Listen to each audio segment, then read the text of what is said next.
Nós estamos aqui fazendo uma live, ao vivo, para que a gente possa passar uma palavra da parte de Deus para todos vocês, os amigos, os irmãos da igreja. Primeiro eu quero agradecer a Deus pelas orações. Estamos passando por um momento de dificuldade. Todos conhecem a situação do Brasil, coronavírus. A cada dia aumenta o número de pessoas que estão falecendo por causa desse vírus. Mas nós temos que enfrentá-lo. Nós temos que orar, nós não podemos desanimar, nós não podemos deixar de fazer as coisas, principalmente com relação à nossa fé, por causa de uma pandemia. Eu estava lendo a palavra de Deus, já não é de hoje, há alguns dias, e um texto da palavra de Deus tem me chamado a atenção e eu queria compartilhar com os irmãos. Diz aqui no livro de Isaías, no capítulo 59, no capítulo 58, há um versículo 12 que diz assim: os teus filhos edificarão as antigas ruínas, levantarás os fundamentos de muitas gerações, será chamado reparador de brechas e restaurador de veredas, para que o país se torne habitável. E fazendo uma correlação com o texto que tem no livro de Ezequiel, Ezequiel diz que Deus buscou entre os homens alguém que estivesse tapando a brecha, o muro, né? Que estivesse intercedendo pela terra. Eu sinto, está lá no capítulo 22, verso 30 do livro de Ezequiel. Eu sinto, irmãos, que é o momento da igreja, dos cristãos, daqueles que têm fé em Deus, daqueles que buscam o Senhor, unir as suas forças, se colocar na brecha. Para quem não sabe, brecha é uma fissura, brecha é um espaço, brecha é uma abertura que tem, por exemplo, numa represa de água, né? E se você coloca alguma coisa ali, isso pode evitar que aquilo transborde ou que aquilo venha a ruir, por assim dizer. E se colocar na brecha pela palavra de Deus é interceder por outras pessoas pelas vidas. Colocar na brecha também, nós temos que entender que quando você se coloca numa posição de intercessão, de cuidado, você também tem as afrontas, as dificuldades que a própria situação traz. Por exemplo, aquela pedra que é colocada numa fissura de uma represa para segurar um pouco mais de tempo a água ou para até conter o vazamento da água, aquela pedra ela é assolada, ela é afrontada a todo momento.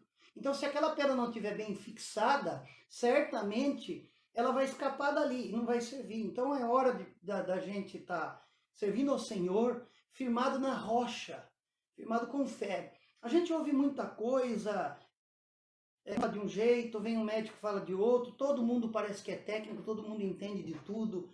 E a gente tem que peneirar isso porque nós estamos na brecha, Deus nos chamou para isso. O profeta Isaías, quando escreveu esse texto que eu li, que os que procederem de ti edificarão as ruínas antigas e te levantarás, ou levantará os fundamentos e serão chamados de muitas gerações e serão colocados como brechas, ou serão reparadores de brechas, por assim dizer. O profeta Isaías estava falando sobre uma situação que o povo enfrentava. O povo de Deus, o povo de Israel, o povo estava no cativeiro lá em Babilônia. Então, quando ele falou isso, ele precisava de alguém que se colocasse à disposição. Então, mas quem que Deus chama? E o profeta Ezequiel está dizendo que Deus procurou um homem. Homem aqui é no sentido de ser humano. Ele procurou alguém que se colocasse na brecha. Não, mas ele não procurou um grande sacerdote, ele não procurou um milionário, ele não procurou um teólogo, ele não procurou um político, ele não procura alguém que tenha interferência, um youtuber aí, uma pessoa que tenha força de mídia. Não, ele procura você, ele me procurou. Ele procura as pessoas de acordo com o seu critério. A palavra de Deus diz que quando Samuel foi até a casa de Jessé, Deus disse a ele: você não deve ficar prestando atenção na aparência do menino. Você não precisa prestar atenção na grandeza, na sua estatura. Porque eu o rejeitei, ou seja, eu rejeitei Saul, eu rejeitei os outros. E eu, o Senhor, não vejo Davi, o pequeno Davi, como um simples homem. Pois o homem olha para o que está diante, Deus não olha Davi como um homem vê Davi. Ele olha Davi como Deus vê. Interessante. Então, diante dos nossos olhos, talvez você, diante dos meus olhos, dos seus próprios olhos, você não esteja capacitado ou se sinta até incapaz de se colocar na brecha. Mas Deus chama a gente. Deus chamou os médicos, Deus chama os profissionais de saúde, Deus chama as pessoas que socorrem, Deus chama o motorista da ambulância, Deus chama o coletor dos lixos, que podem trazer para a gente muito mais complicação. Deus chama o pessoal da segurança, Deus chama a todos. Então Deus chama de acordo com a sua visão. Então não interessa se você é formado, não tem conhecimento ou não, Deus vai te capacitar para isso. Agora, vejam, quando nós falamos ficar na brecha, nós estamos falando de intercessão. Interceder por alguém é o que é? É falar no nome de alguém. É como se fosse um advogado. O advogado, na verdade, ele não pede em causa própria, ele defende o seu cliente, ele defende o direito do seu cliente, ele fala em nome de alguém, por isso que a gente chama que ele é um procurador, ele tem mandato, então ele tem direito de falar em nome de outra pessoa. E o intercessor é aquele que fala por outras pessoas, talvez você fale pelo seu marido, pelos seus filhos, pela sua casa. A Bíblia diz uma mulher, eu acho muito interessante esse texto. Havia um homem chamado Nabal, na época de Davi, que tinha uma esposa chamada Abigail.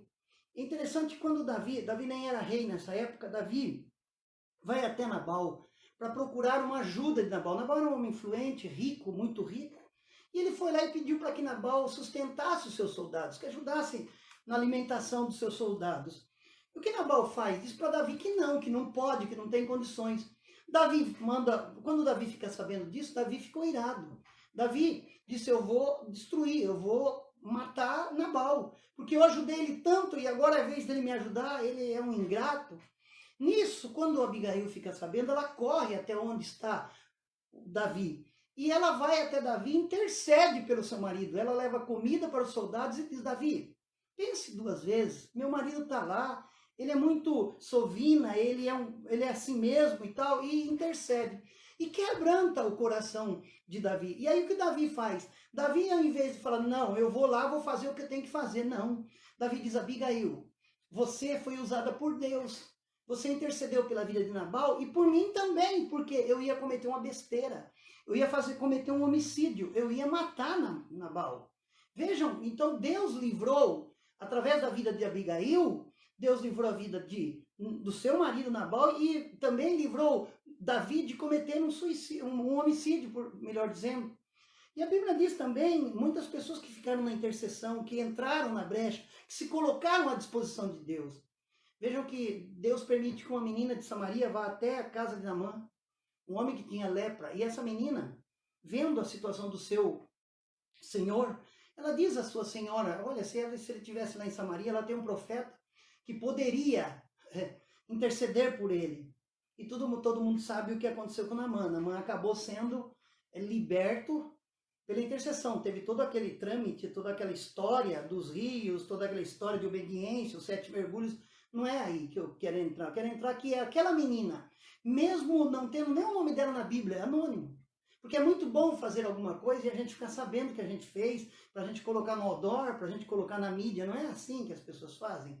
Mas o bom com Deus é quando as pessoas intercedem, mesmo sabendo que vão receber ingratidão. E aí é difícil. Mas você tem que estar preparado, você se colocou na brecha. A Bíblia diz que Abraão, depois que teve um problema com seu sobrinho, Ló, na hora de escolher a terra, logo depois, Ló vai morar numa cidade de Sodoma. E quando Deus fala para Abraão que Deus vai destruir Sodoma pelos pecados, por toda aquela situação, ele intercede por Sodoma, mesmo não estando em Sodoma. Ele não tinha nada a ver, ele podia deixar o seu sobrinho, Ló, que se danasse. Ele escolheu esse caminho. Não. Ele disse, não, eu sou servo de Deus, eu não vou viver igual meu sobrinho. Meu sobrinho foi ingrato, escolheu errado, mas eu não sou como ele. Talvez você queira ajudar alguém que já te fez muita coisa de ingratidão, mas você se colocou na brecha para interceder, para ajudar. Então pense bem nisso. Peça para Deus, peça sabedoria para Deus, peça paciência de tentar fazer para alguém que te virou as costas um bem. Porque você, na verdade, não está fazendo para aquela pessoa somente. Você está fazendo para você mesmo, ou para você mesmo e para Deus. Você está colhendo para a sua própria plantação. E quem planta abraço, recebe abraço. Quem planta amor, recebe amor. Ah, mas não recebi lá. Você não precisa receber daquele ingrato, mas você vai receber de alguém. Pois bem, então Abraão intercedeu, falou para Deus, se tiver 50, 40, 30, 20, 10 justos em Sodoma, o Senhor não destrói? Deus disse, não, se tiver 10 eu não destruo. Ele abaixa a cabeça e vai embora. Por quê? Porque ele entendeu que não havia ali justo. Mas eu tenho certeza que no Brasil e no mundo existem pessoas como você, como eu, pessoas que não estão interessadas em tirar proveito político dessa situação, de tirar proveito religioso dessa situação, de tirar proveito financeiro dessa situação, como aqueles que vendem, às vezes, por um preço absurdo, mesmo comprando mais barato. Não é? Você não é esse. Você se colocou na brecha. E você que se coloca na brecha, Deus te chama de bom. Deus te chama de escolhido. E Ele está dizendo que a tua geração, aleluia, vai testemunhar de que um dia você foi fundamento de muitas gerações, que você se colocou como reparador de brechas, que você se colocou como restaurador de veredas, de caminhos. E por causa disso, o verso 11 diz que o Senhor te levará a caminhos e a sua alma, a sua vida se fartará das bênçãos de Deus. Então agora, meus amados, por esse tempo, eu quero agradecer a sua atenção. Eu quero que você medite nessa palavra que Deus colocou no meu coração. Que é o momento de ajudar. Que é o momento de fazer alguma coisa. Não existe ninguém no mundo que seja tão pobre que não possa fazer nada. Também não existe ninguém tão rico que também não possa ajudar ninguém. Não existe. Isso está dentro de você. Agora, se você está se sentindo ingrato ou não gratificado, né? A ingratidão tem surgido na sua vida, eu peço que você reflita. Às vezes você pensando em salvar um, você acaba salvando 10. Pensando em orar por um, que talvez você nem goste muito. Isso, a gente não pode ser hipócrita. Tem pessoas que você se dá bem, tem pessoas que não. Mas Deus vai formando, Deus vai cuidando de nós. E nós temos agora que ser o quê? Luz. Luz no mundo, sal na terra. E principalmente, nós precisamos de uma vez por todas nos colocarmos à disposição de Deus. Senhor, eu estou na brecha. Eu vou interceder pelo meu país, pelas autoridades do meu Brasil, pelo mundo, pelos médicos, pelas pessoas que estão cuidando de alguém que a gente não sabe o que vai ser. Deus venha abençoar. Por fim, eu queria só dar um recado no final, agradecendo a Deus pelo Espírito Santo ter revelado essa palavra. Eu só quero avisar a igreja que no sábado eu estarei na Palavra Viva da Ana Marina. Eu estou com o propósito de fazer uma oração, eu e alguns irmãos. Quem está doente, tem doença crônica, idosos, pessoas que não podem, por favor, fiquem na sua casa, fiquem em suas casas, né? Não se coloque, não diga que fé e abuso, duas coisas diferentes. Fique na sua casa, se cuide.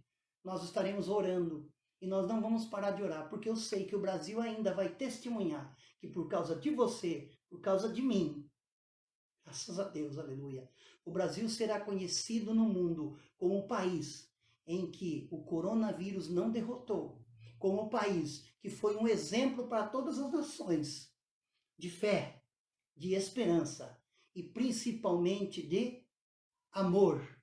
Que Deus os abençoe. Obrigado a todos pela atenção. Dê o seu ok, dê o seu joinha lá e logo nós nos veremos de novo. Deus os abençoe e nos guarde. Que o Senhor conduza os nossos caminhos, porque Deus está no controle de tudo. Obrigado a todos. Amém, Jesus. Amém.